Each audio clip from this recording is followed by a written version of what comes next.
కాకినాడ జిల్లా జగ్గంపేట మండలం కాచేగుల హైస్కూల్లో 6 విద్యార్థినులకు అస్వస్థకు లోనయ్యారు. వడదెబ్బకు డీహైడ్రేషన్ తో అమ్మాయిలు కళ్ళు తిరిగి పడిపోయారు.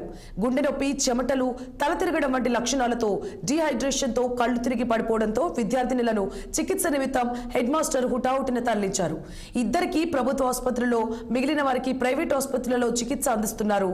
ప్రస్తుతానికి విద్యార్థుల ఆరోగ్య పరిస్థితి నిలకడగా ఉన్నట్లు సమాచారం. ఈ ఘటన అనంతరం ఎండ తీవ్రతను దృష్టిలో ఉంచుకొని పాఠశాల యాజమాన్యం తాత్కాలికంగా సెలవు ప్రకటించింది.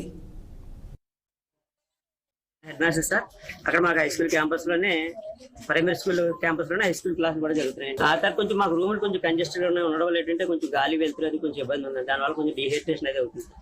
దానివల్ల ఇవాళ ఒక 6 విద్యార్థులకు కొంచెం ఆ డీహైడ్రేషన్ వల్ల ఇబ్బంది పడ్డారు సార్. వాళ్ళు తీసుకొచ్చి పిహెచ్సిలో వెంటనే పిహెచ్సిలో ఇద్దరిని మా చైర్మన్ గారు, స్కూల్ చైర్మన్ గారు వేరే హాస్పిటల్ నలుగురిని తీసుకెళ్ళడం జరిగింది. అక్కడెక్కడ సెలైన్ పెట్టారు సార్. ఇప్పుడు డాక్టర్ గారు, ఎంఆర్ఓ గారు వచ్చారు. డాక్టర్ గారిని అడగడం జరిగింది.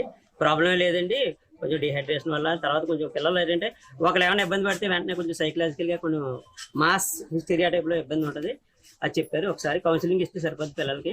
ఎంఆర్ఓ గారి సూచన ప్రకారం ఏం చేస్తామంటే ఒకసారి డాక్టర్ గారిని తీసుకెళ్ళి దాని గురించి మా ఎంఈఓ గారి ఆధ్వర్యంలో ఒకసారి పేరెంట్స్ అందరినీ పిలిచి కౌన్సిలింగ్ కార్యక్రమాన్ని ఏర్పాటు చేయాలి. లేదు సార్, మాకు ఆర్వో ప్లాంట్ ఉంది సార్. మాకు ఆర్వో ప్లాంట్ ఉంటే మొన్నే టెక్నీషియన్ తీసుకొచ్చి ఎంఈఓ గారి ద్వారా రిపేర్ చేయించి దానికి ఆర్వో ప్లాంట్ ద్వారా వస్తున్నామండి. లేదంటే ఎప్పుడైనా సరే ఇబ్బంది అయితే మాత్రం మాకు బావారం నుంచి మాకు మొత్తం మా గ్రామానంతరికి త్రాగునీరు వస్తుందండి. అక్కడి నుంచి తీసుకొచ్చి ఎప్పుడైనా ఇబ్బంది అయినప్పుడు, కరెంట్ లేనప్పుడు ఇబ్బంది అయితే మాత్రం అక్కడి నుంచి తీసుకొచ్చి ఏర్పాటు చేస్తాం. 165 మంది పిల్లలు హై స్కూల్ సార్. కాకపోతే రూమ్స్ మాత్రం కొంచెం బాగా ఇబ్బంది ఉంది. రూమ్స్ అయితే మాకు 160 మందికి 3 క్లాస్ రూమ్స్ ఉన్నాయండి. 2 క్లాసులు వరండాలో పెడుతున్నాం, 3 క్లాసులు లోపల పెడుతున్నాం. పల్నాడు జిల్లా వైసీపీ